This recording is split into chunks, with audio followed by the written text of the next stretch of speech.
Cool. All right. So, did you want to go? You said you wanted to go to a certain point in the game. Yeah, I am leaning against Irelia here. Okay, so there she kills me. All right, so this is about it. I'm gonna start. All right, and I'm gonna have it directed on Garen.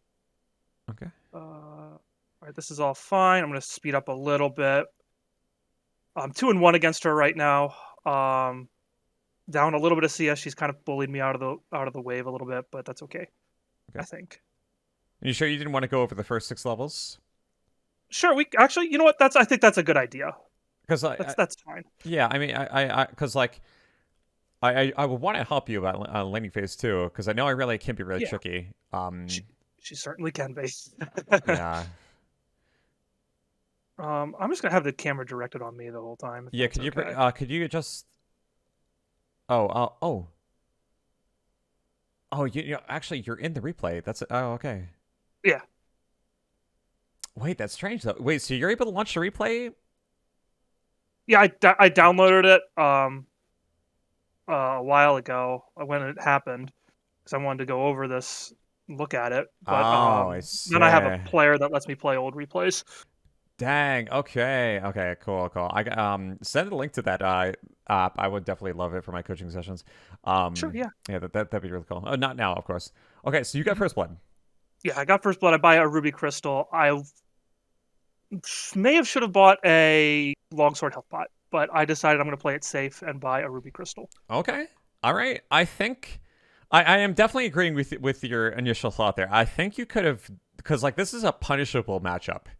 So I think the longsword with two at the next longsword with an extra potion would probably would have been a better option for you. Yeah. Yeah, I think the ruby crystal was a bit too safe. Um, Now I understand like the other thought, because like again you use your summons to that play, so like you're more vulnerable in lane now, so you have to play passive anyway. But the thing is, I think with like your builds, I really is not going to be able to really threaten you under tower anyway. So it's not like ruby crystal is required for surviving. You know what I'm saying? Yeah. Yeah. Well, it actually it does say it's kind of safe because I misplay this. Oh, I should have audited her there. Okay. Okay. Yeah. Okay. So I do see that you missed an auto there. And since you Yeah, did start Q, of course, you can't really stack up your Conqueror because you don't have E, you have Q. So I understand you have to play a little bit more passive here. That's to be understood. So, I love always talking about this because this is a really, really cool timed event. mhm. And I think like when it comes to the sequencing here, I'll see a lot of Garen players, like even Diamond, will just go for the classic in the queue, just go ahead and follow up with damage here. But I think like you can position yourself in a way where if you're nearby your minions and Aurelia chooses to dash to them, I think Mhm. that if you're seeing Aurelia stack up her passive, she's gonna dash a minion, then she's gonna try ulting you down. And we see from the body language observed that this Aurelia is looking for a lot of scrappy trades. So you can kind of get Yes. this you can kind of get the notion that she's trying to do the same thing. She's repeating her behaviors. Um so I think in principle here, I think it would be better, especially since you guys have a cannon wave, for you to start your fight with spin, Right. to avoid triggering her cannon and let your cannon help you fight. Because if the cannon is on her and her cannon is not on you, I think you win these trades straight up. It also Yeah. lets me get a harder hitting queue. That makes a lot more sense. Yeah, absolutely. And I think a lot of early players get trigger happy with Defiant Dance.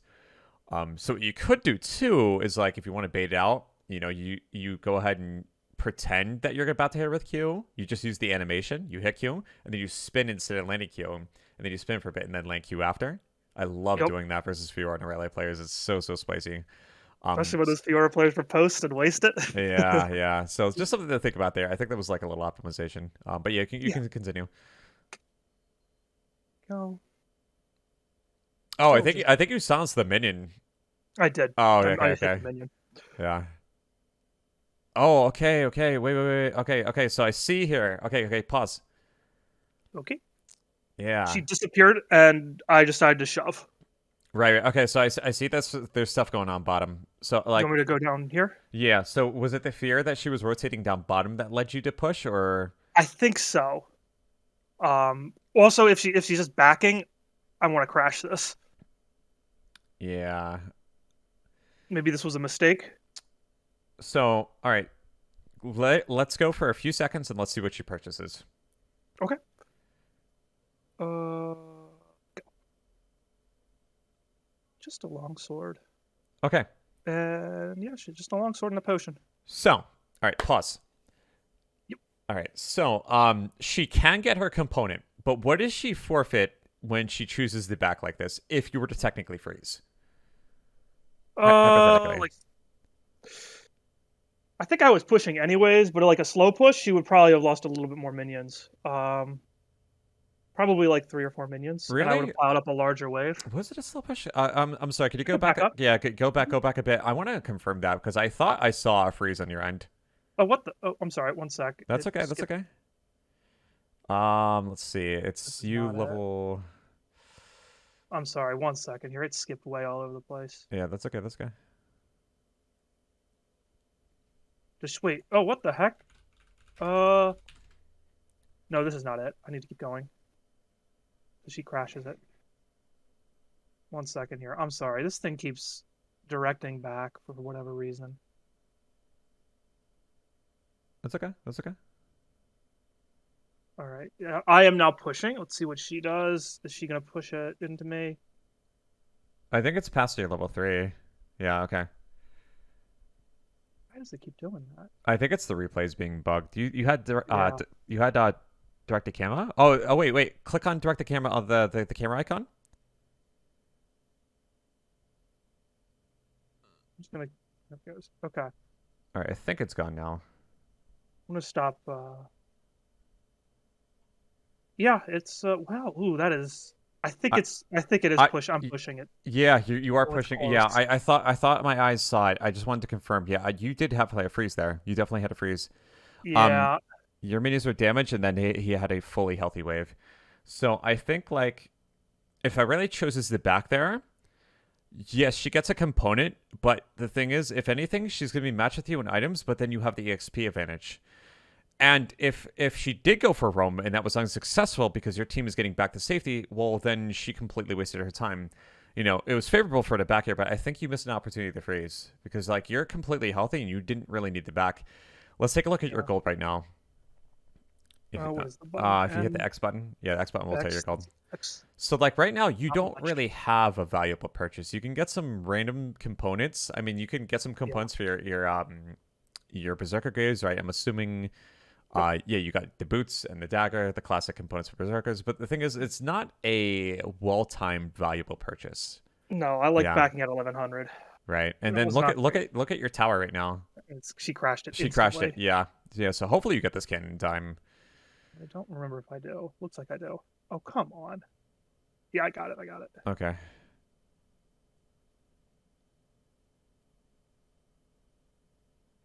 Yeah, I don't know if it's the replays that bugging to keep put direct to camera back on. Yeah, it's a bit Every strange. time I like hit tab or something, I don't know. Something's messing with it. Okay. Well, thanks for bearing with me. I know that can be pretty tilting. Yes, I think like I think that this is a missed opportunity to freeze. So I want to ask is like this is like a theory crafting type of segment I want to get into here. Mm-hmm. Have you ever watched Fog for the Win? No. Okay, so I'll give you a little bit of a briefing on him, and you can pause here while this is going on, so that way we don't miss anything. Fog for the Win is a very very successful high elo tournament player, and if you ever tune into one of his streams, what he will do to hard eclipse his opponent in lane is he will look for almost any freeze opportunity that he can, because not only is it extremely tilting to play versus tournament in general, as you may know. But Yes. also, he throws another layer of an equally tilting League of Legends experience, which is freezing on your opponent. What he'll do is, because Trinamere can set up well, his game knowledge is very good. You know, Trinamere is not the best freezing champion, but he's a pretty decent freezing champion, but he knows how to freeze very well. And Trinamere's ability to run someone down, as you know, is really, really good. And Yeah, like, it's absurd. yeah, exactly. This creates games where sometimes his opponent just leaves lane altogether for several minutes. Like you'll have like level 4 top laners just show up bot lane recently because they just don't even want to play versus Fogged. Because Trinamere is that tilting. And I think you got to do the same thing if you want to be like if you want to be that Garen player with like who just dominates lane with Conqueror, you want to just go ahead and be the freeze lord. Okay. Because Aurelia is really good for getting on top of you, but her escape options are very limited if her stun is already blown, right? Or her flash is down, for example. Yeah. Yeah. She has to jump to a minion in front of her or behind her. Right. That's her escape. Right. She doesn't have those minions, she's done. Yeah, and you got first blood this game. So like your options, your opportunities to freeze versus Aurelia are more abundant than normal. So I would say you look for any freeze opportunity, and then only when you have to give it that pressure because you have an important back timer, to purchase a core item. So like backing around 1350, I think. I'm sorry, 1250 for Zerker Greaves and refillable. That's good. Yes. Or like, you could go around 1600 gold if you want to get Zerker Graves refillable and a longsword. If you want to be a little bit more greedy, that's okay. But yeah, I think when it comes to this matchup, it's going to be someone who wants to freeze versus someone who wants to freeze. You both should be looking for opportunities to freeze. If Aurelia is really ahead, she's going to look to freeze versus you because she knows it's effective. You can do the same thing versus her too. Because this is a matchup that can be punished by freezing. If Aurelia outranged you massively, be a different story. But the only thing she's actually going to use to occasionally step minions is Defiant Dance. But if she gets too close, she gives up her only defensive tool, and you can literally just go ahead and run her down. So does that make sense? That makes sense. Yes. Yeah. Okay. I can start looking for more freezes more often. Yeah. I mean, I just think of it this way, right? Like, if you have the wave in front of your tower, like, how safe are you, right? You have the tower right behind you. You have the perfect incubation environment to make Conquer Garen successful. You're getting EXP advantage, gold advantage. You have the tower nearby, so you don't have to walk all the way back to your tier 1 because you're not playing Phase Rush Garen. You're playing Conquer Garen. It's such a perfect playstyle, I think. So I personally would like to see you try to look for more freeze opportunities in your games, especially if you're taking Conqueror. Okay? Okay. Yeah, cool. yeah. All right, cool. I think I've said my piece on that without going any further. Let's go ahead and continue the replay here. Oh, this is where she kicks the shit out of me. Oh yeah, she's got the fully stacked passive, and you notice too because of I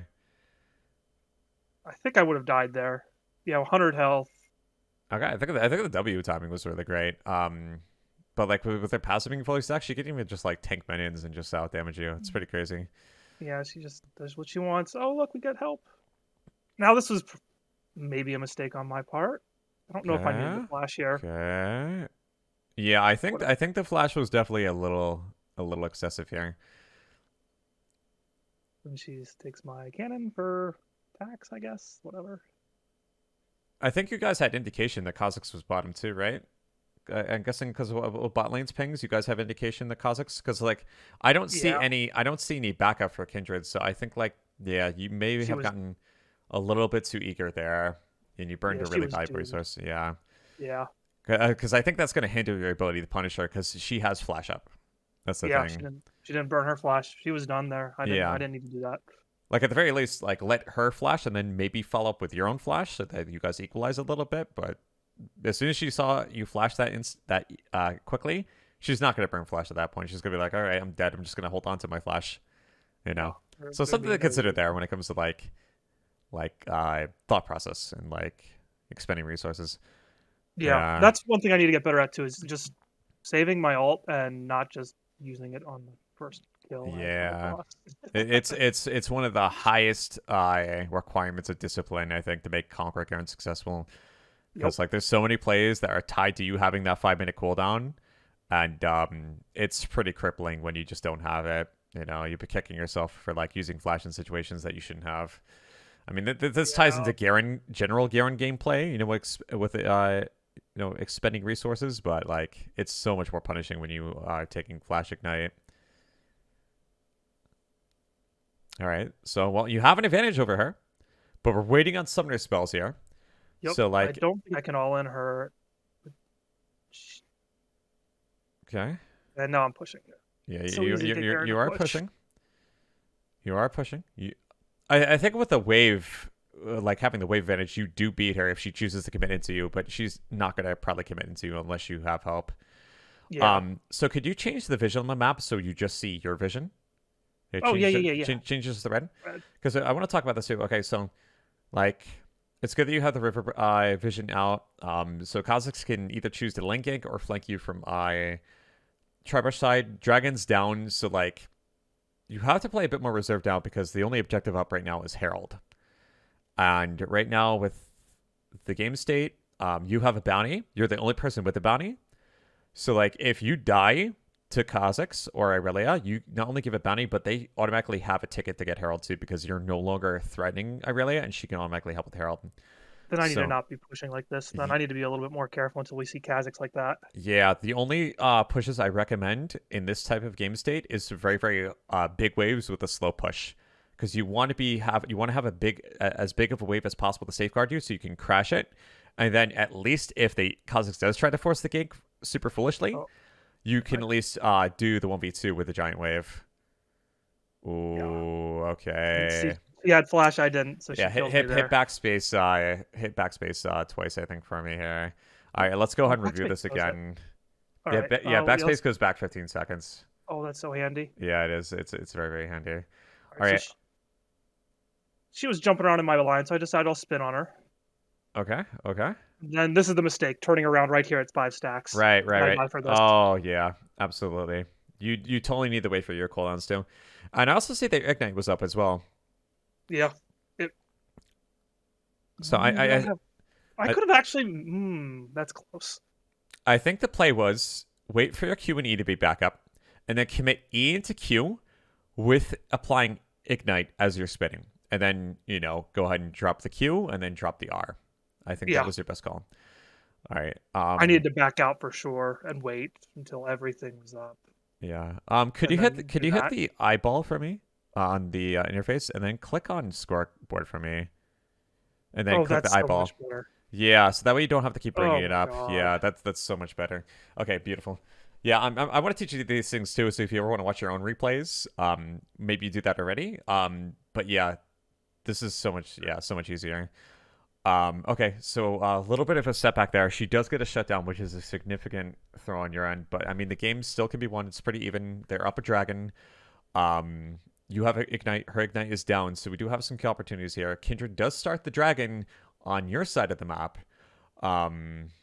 You're assisting with that. I think that's cool. All right, and now we're at the point of the game where you kind of wanted to ask me this question that you wanted to jump to. So I'm curious as to like what you want to ask me here. Yeah, so it's going to be a little bit later. Is it here?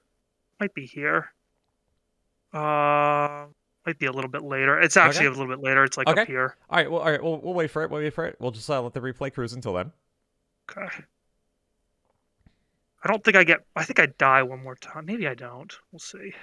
Let's see. Okay. Yeah, I do die one more time. How does this happen? So -1.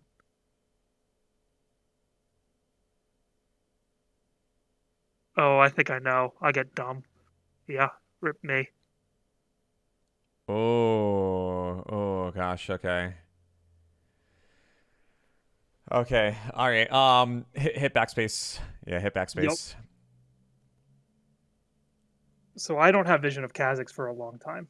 Yeah, we don't. I need to be more aware of that. Yeah. Okay, so you clear the wave here. Oh, come on. Okay. I should just slow push this, I think. Not autoing these. Yeah, I think this is one of the top lane fates. I'm always paranoid about them running away, getting kills elsewhere, and then I'm just doomed. But she really doesn't have an opportunity to kill this guy. I really should have just been a little bit more aware of where Kazakhs was.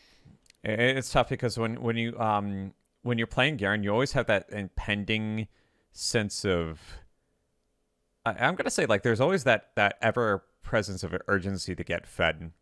So I think like that's probably what facilitated in your mind saying, "Hey, this I really just walked up. I'm gonna go ahead and just spin on her," right? Yeah, I have cooldowns. She doesn't. Yeah, Let's go yeah. fight. You have cooldowns. You have Ignite advantage, right? And that's just the thing. So yeah, I think like when it comes to like making your all-in play, you do need a little bit more information to work with here. Like that's what allows me to have the most successful games top lane. that aren't thrown by like having a massively bottom or discrepancy bottom. Like you try to at least think before you go for the all-in where the jungler could be. Yeah. Sometimes it will help you with your judgment call. Sometimes you won't always be right, but at least it'll help you a little bit. Yeah. All right. So, yeah, you tried to crush the wave here. She has her Blade the Road King already. So like we're Yeah, already I can't fight her now. yeah, It's we're already in the red. Yes. um, This is looking pretty grim. This is definitely looking uh pretty grim. so I'm gonna back up a little bit. Okay. When I respawn, Yep. one more backup. I respawn. There's some stuff going down here. I have now the option. Should I walk down and help them with dragon, or do you think I should be? Because we don't see Aurelia. She backed. I assume she's getting her Bork. I could walk down and help them with this dragon, or I could go back to my lane. All right. Pause and take a look at Silas. So Silas's options are pretty limited here, because well, yes, he heals like crazy, but there's a likelihood that he's going to have to back because he's critically low. Like, Yeah. I mean, he could do something fancy with Cosmic's ultimate, but I mean, there's a likelihood that he's going to get blown up too. And if he tries to force it, it's going to be a Hyperion's play. So yes, your bot lane and jungle actually might need your assistance. So there's a way you can perch yourself to go ahead and make the choice, but you give yourself a little bit more time to educate yourself, to have a more informed decision. And I think the proper way to do that is to actually go middle. So that way you go ahead and stage yourself at the central point of the map. So that way you have equal rotation time from mid to bottom or from mid to top.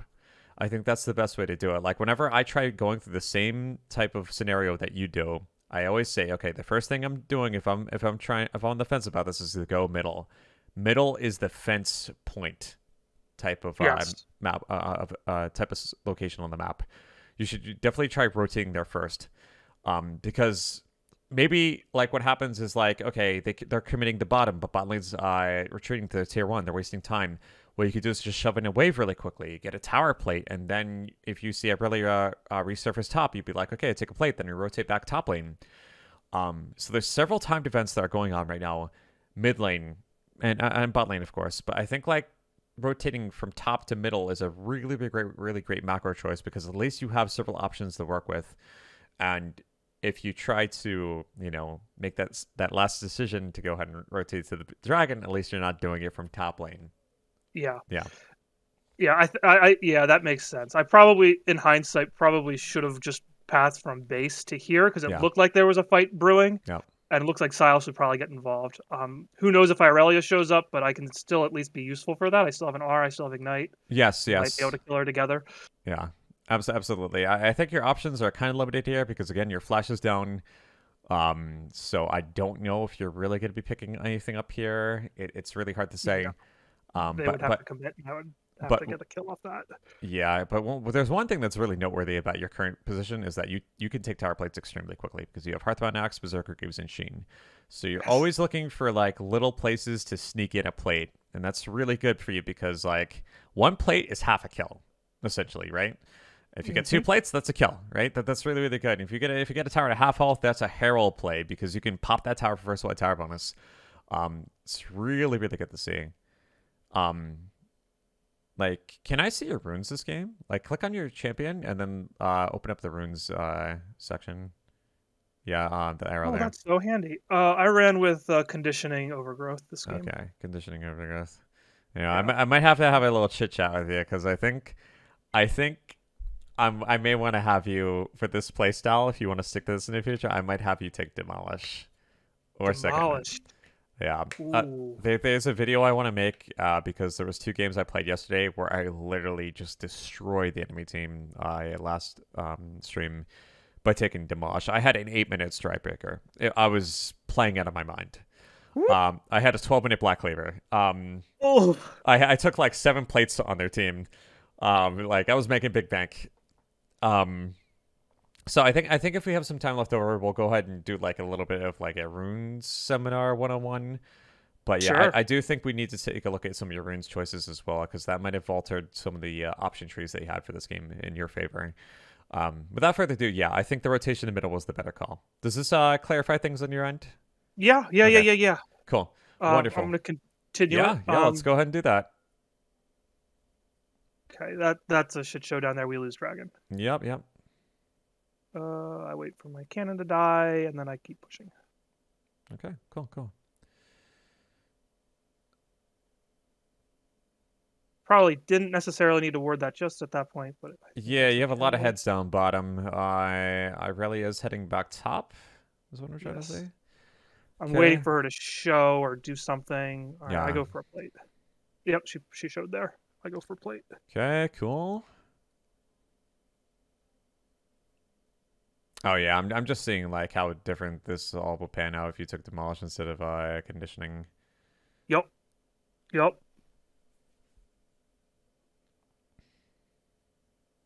I want more. Now this is it. Okay, so we see Kha'Zix in maybe not yet, but she's pinging. Kindred is pinging for help over this way. Okay. I say okay, I'm gonna push, and also LOL at Garen. What the heck? Yeah. So she's pinging for help. Kha'Zix is going to be invading her. She wants to take his topside jungle. I say I want to keep pushing. I want this tower. Irelia misses her ult. Okay. Just completely whiffs it. Okay. I'm still pushing. Should I, in this situation, rotated to Kindred from up here or down here, or should I have stayed on the tower? I stay on the tower. Okay. Okay, bot lane tower didn't fall. This is first blood tower bonus. We're looking at first out. This is first blood tower bonus. This is first blood tower bonus, all 5 plates. I'm saying right now, based on what I'm seeing from all the information I know, that you stay on this tower and you take first blood tower bonus. Okay, let's see what happens. I'm curious to see if you take the tower. Due to my own stupidity, no. Dies instantly to her because she doesn't respect it. Oh no! I zone off and now I die. Oh no! I can't. It's like a triple fail. It's a triple fail. Oh, I can't watch. Oh no! So bad. Oh, pause. Yeah. I'm gonna be like that kid in bed who just asks about what happens ahead in the story before you tell it. Please tell me they don't get first blood time on us. I know. It looks like we do. It looks like I get this. I get this tower anyways. Okay. My heart palpitations are going down. Okay. All right. Yep. Yeah. I think that this is one of those situations in League where since you hesitated between different things, you botch both choices. Yes. You know, and like it's like in that movie. The parody movie, the comedy movie, where you're trying to defuse a bomb, instead of cutting the red wire or the blue wire, you don't cut any wire and the bomb just explodes anyway. That's essentially what I'm watching here. That was what that was. Oh my god. Yeah. Yeah. And I'm like, okay, I'm thankful that you got the first blood tower on it, or someone did, looks like, but at the same time we gave Aurelia a free kill here. So yeah. I think after that, though, the game's pretty much done. Irelia takes over the game pretty quickly. Yeah, and she's a snowball champion, so like it's understandable here. She has 5 kills now. Okay. And I don't know if there's much to learn after that, but we can keep watching if you want. I want to watch for just a little bit longer because I want to see because I'm not saying the game's over because like the game can be won. I want to see your decision making, and I want to see like if there's anything that I'm noticing that might be influencing you not getting this back. Because like she's got a 500 gold bounty. I think you have the capability of actually getting this and getting it back in the game. Because like it really does fall off late. So I think that this might be a good type of environment for us to critically think here because. I don't want you to take a look at games like this in the future where you're not behind that much and say, oh, well, the game's done, because I definitely think this is a winnable game. All right, so. That's fair.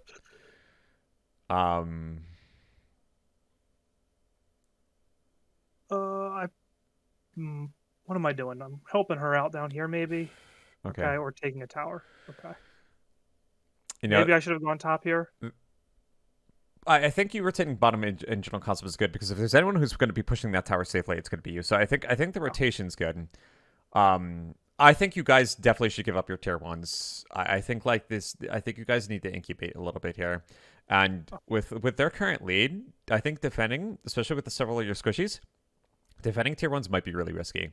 So I think you guys giving up your tier ones is okay. Um, Yeah, I had to back. I didn't know where they were here. I don't know if So you've ever played like a game like StarCraft before, but like there's a race in StarCraft that are very upgrade heavy called Terrans, and sometimes what they'll do on the map is they'll go ahead and forfeit their expansions so they can wait on upgrades. For example, the siege tank upgrade, so that they can actually roll out with actual like range power. And this is like the same concept applied to League of Legends. Your rotation speed from tier 2s is much faster than from tier 1s because of how the map is geographically. So I think you guys giving up tier 1s, maybe possibly holding on to mid lane tier 1 iffy is maybe the best way to play this one right now. And you got to consider this too, right? Like, what do you think is the best way for you guys to get back into this game? And I'll give you two options, okay? To make this very simplified. Do you guys push? Or do you guys try to control waves towards your end and freeze? Control waves towards our end and freeze because we're not winning fights at this point. Absolutely. So I'll go ahead and pause really quickly because I want to talk about what's going on the screen here too. But to wrap up my point earlier, imagine if you guys now not saying you're going to be able to influence every team to do this. This is going to be a little bit of a coin flip Mario Party thing because influencing teammates in solo queue is not something one puts their money chips on. But if there is any influence to be had, and you can sometimes demonstrate this by doing it yourself, it works in my games sometimes. Keyword sometimes. Is you ask your team to freeze and you freeze waves in front of your tower. I can't even tell you the amount of YouTube videos where I lose laning phase and I say, you know what, guys, this is a great freezing opportunity. I freeze a giant wave in front of my tier 2 tower. The enemy top laner who won lane decides, you know what? I won lane. I'm going to go ahead and walk up to Garen's tier 2, and I'm going to make sure I break this freeze. Because I'm fed, I won laning phase, I can do whatever I want. I go ahead and invite that person to my tier 2. I get my teammate to come top lane, and we kill that person. They give me several hundred gold in value in a shutdown, and I proceed to get back into the game because of their arrogance. This is exactly what you need to be doing in your games too, especially from a position where you're behind. Yes. The amount of times it happens is uncanny, but there's so many opportunities that are missed because there's a lot of Garens, and I'm trying to save you from doing this, that will just go ahead and see a wave, be like, ooh, farm, money, and just shove. Proceed to hit their E key, and don't even have a second thought about it. Yeah, I think that it's really good that we're actually watching the rest of this replay here because I think that we're having a really good macro moment here. This is how you get back into it. If Fogged, talking about Fogg's way to freeze to be able to get back into the game. If Fogg does lose the laning phase, he looks for freezing opportunities in front of his tier 2 elsewhere, and he goes into his incubation chamber, his hyperbolic time chamber. That there is an amazing video on macro concepts around freezing by LS, if you know LS as a coach. Mm-hmm. I don't know if you caught it, but I will link it to you after our coaching session. It is very eye-opening, and it definitely elaborates more as to what I'm talking about here, but you get to see it in action because it exists in many realms in pro play, but there's so many opportunities in solo queue that it can exist too, just with a little bit more variance because, sometimes your teammates don't understand the concept of freezing, so that can suck a little bit. But yes, freezing is very, very paramount here, especially when we're in a recovery stage of the game. Okay. Yeah. All right. So, do you mind if I kind of explain what my thoughts here? I think what my thoughts were here. This was a couple weeks ago. Here on this was. You want to go back 15 seconds, and then you want to just run the play-by-play for me? Okay. So we're going into jungle. So dragon spawned. Run this. We're down. I'm gonna back up a little bit. Yeah. Okay. And then do like half speed here, so it gives you more time to thought process. Okay. So go. Dragon is spawning. I see we're down 2 dragons. We're down a bunch of kills. I feel like I need to make a play here, get a kill before dragon spawns, so we can get this thing. Okay. Could you pause really quickly? Yes, I can. P-pause. It is. Okay, it is pause. So, okay, you want to get a kill. And I know you're trying to be decisive here rather than You know, you're trying to be decisive here because like you're on the clock. You know you're down in dragons. You know Garen's not a late game skilling monster. I know that we're talking about that sense of urgency that I mentioned earlier, right? So you're looking for a kill. So cool, Garen can kill somebody, and he's got the firepower to go ahead and blow one person up on the enemy team. You know him. You know that as his identity. So you have that power. You have that option to go ahead and put somebody on death timer gray screen. It's almost similar to like the meme around Malzahar, where you'd be like, oh, I play Malzahar. I get to choose someone who doesn't get to play League of Legends today, right? Because you hit the R key, they're suppressed, they're just sitting there with the keyboard. They're just having a good time, they're sipping a tea, now they're dead. Garen kind of plays like that a little bit. You know, you go ahead and QE, they're silenced, and then you blow them up, they don't get to play League of Legends. But yeah, so you have a lot of firepower, but it gets expended towards one target. And you want to go ahead and get back into this game. So who do you think you should be focusing to get back into the game? Irelia at this point. Yeah, Irelia. Not Kaisa. Okay. I think Kai'Sa's a good option too. Who's another good pick, possibly? Kha'Zix for this jungle. Yeah, I think this dragon play. Oh yeah, absolutely. I think Kha'Zix is a good pick too because if you kill him, like especially before he launches Herald, that's good too. I would say Udyr for the bounty, but you're not going to be able to do it by yourself because he's got like 250 armor. So Yeah, like that's a struggle to kill him. All right. So I like that you're considering your options here because like I think like there's a lot of Garen players who will say, "Oh, I killed somebody.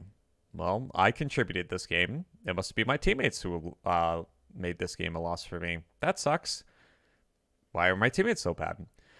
And then they will go ahead and dive into the enemy team late game and blow all their stuff just to kill the support late game who was 0-5. So, Yeah, so I just wanted to hear your thoughts as to like who are we focusing here, right? Because if we have the option to kill one person, we've got to really be considerate of who that choice is, right? Yeah, the Kaisa doesn't mean much. I'm hoping to get us a numbers advantage somewhere, but our team is so scattered at this point, and I'm running into total blackness. This is like a death sentence. Yeah, and you don't have any backup whatsoever. So like, I feel like there's this berserker rage here. You know, the berserker is berserker rage here. A little bit of Olaf coming out. You got that bloodlust. Yeah. All right, so here we go. No one's here. Okay, that's cool. That's cool. I'm still so scared about this. Okay, all right. Okay, we back off. Okay. Forward. Wait, what are we doing? Okay, we're going in. Also, the Kindred. I don't know who was braver. You with just face checking the Tribush or Kindred blast coning over the wall into the Fog of War. Oh my god. Oh, okay. Wait. Could you have gotten that kill? Go back 15 seconds. Was that possible? All right, I just want to see this one more time. Because if you got that kill and put 800 into your inventory.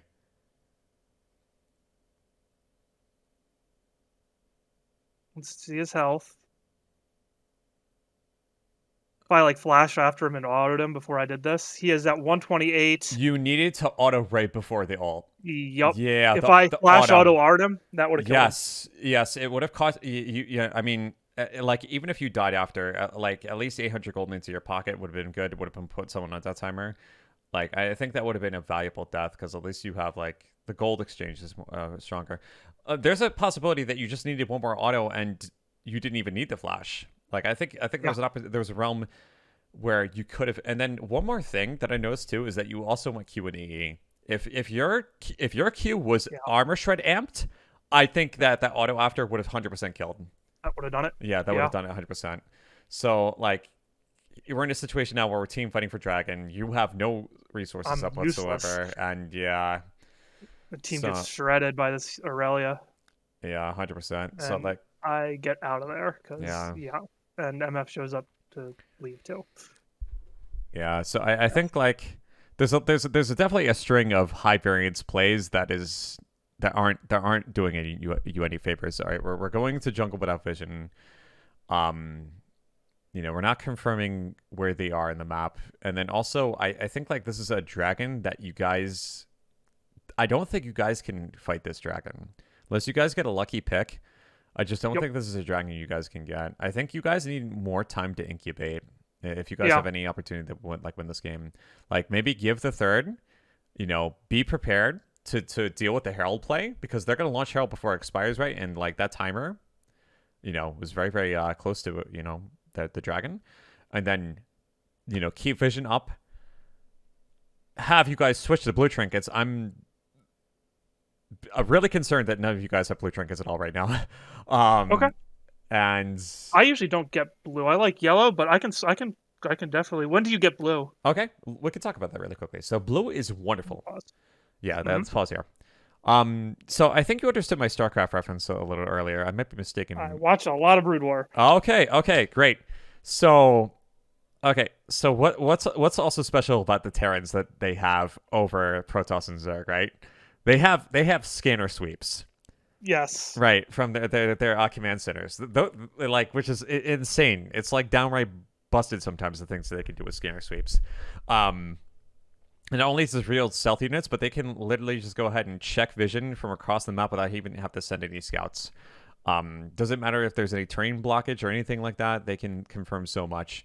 They can build it even early, so it's so much valuable information. And blue trinkets can be purposed the same way, right? Because scanner sweeps are tied to a lengthy cooldown, but it's when you use it that can be super super impactful. And you're using blue trinket. You're using blue trinket for the purpose of confirming if they're on an objective or to assist your team if you're trying to chase for a shutdown. Because imagine if a shutdown walks into a brush and that person who's trying to get the shutdown doesn't have a trinket up. And you're like half a mile behind them, but you can ward that brush yourself because of the range of the blue trinket. You're able to provide that vision and able to help secure that shutdown. If you guys have a flanking position to secure shutdowns and you're worried about someone else coming in the flank, you can go ahead and blue trinket from a distance to help you out. It's so advantageous because the more of the map that you guys lose and the more that the Fog of War expands against your favor, the more high variance plays you guys have to make to even try to make any type of movement on the map to either confirm jungle camps, get blue, get red, and to even check Baron. Yeah. And like Garen is a good champion that can like be in the front line for a team and to maybe survive and engage, but sometimes, especially versus this team comp, if you face check and there's 3 or 4 people there and you have no flash, you're just dead. You're just dead. Garen's not Kai'Sa just shreds me. Irelia just shreds me. I die. Yeah. If their team comp didn't have any hard crowd control and you had phase rush, maybe you get away. But you're taking conquerors, so like there's a trade-off here. There's the trade-off. So I would like to see you switch the blue trinket one behind in the future, and also encourage someone else on your team to get blue trinket too. When you guys are behind, a good a good ratio is 2 to 3 blue trinkets and 2 sweepers. Wow. Okay. Yeah, absolutely. And like if your team has 2 blue trinkets, you guys can hold on to yellow trinket. I think that's good if you have like a teleport mid laner and you want extra ward for teleport purposes. That's okay. But if you have no teleport laners, get 3 blue trinkets and hold on to yours. Don't use it off cooldown. That's a big mistake. Use it for a purpose. Gotcha. Okay. Like yellow trinkets, I try to use them often. But right. Hey, I have 2 up. I'll throw one, here or there, Right. But no, for that makes okay. Okay. Cool. I'm glad that we're on the same page. Because with Baron coming up, I would hate to see you guys go ahead and try to face check and just having people die left and right when they're not even on Baron. They're just camping your jungle, waiting to get a pick, and then they'll take Baron because you have people on Death Timer. That educates a better Baron play for them because with people on Death Timer, it's lower variance. For sure. They don't have to coin flip it. If they have 3 people dead on your team, what's the likelihood of you stealing Baron? Is Garen like what, less than 1%? Yeah, absolutely. Yeah. Scuffle there. I gave up some mid farm so I could walk over there and do nothing. Yeah, I'm gonna be honest with you. Like the chances of you guys getting this one back are looking pretty slim. I'd say we're like looking in the 20 percentile, maybe, if I'm being generous. Less. Is the game winnable? I still think the game is winnable, especially if your team wants to make the concerted effort to get this one back. But like, we need to invite them to like get impatient and engage on us so we can get these shutdowns, one, and then two, also maybe make a Baron call that throws, you know. Okay, so they're starting the Baron. Yep. You guys have no vision whatsoever. Yeah, our team is kind of doing whatever. We have MF bot. Yeah. Kindred has no interest in trying to steal it, so I walk away. Yeah, Misfortune, it's very unlucky for Misfortune to just go ahead and try to get a tower bottom. She Um, actually has an okay chance of stealing it if she just ults over the wall. yeah, She might yeah, also if she's try just for present that, for it. but Yeah, I mean, I guess you can't control that, right? You know, if she's going to rage split, then nothing really can really do. So, but unlucky on your end. But yeah, I do see that if you guys did walk into the jungle S5 with blue trinkets, I think the opportunity to have Kindred steal and use ultimate to escape after, or Misfortune potentially, you know, coin flip stealing it, that was definitely there. So I see potential this game. Like I think that's one of the reasons why I wanted to review this thing until the end, because I see the potential here. There's some factors out of your control, of course, but I think there's a lot of choices that you could have done as a team leader as well. That's the thing too. Like how you win some winnable games and make that solo queue miracle game happen is all starts with one person being the leader. And like if there's nobody being the leader and taking the initiative, it's just a lot of people wandering aimlessly until the game's over. yup. Yeah, And so that happens quite a bit. Just yep. Okay. when that's the game. They run Okay, it in cool. there. All right, I guess we'll wrap it up there. All right, awesome. Um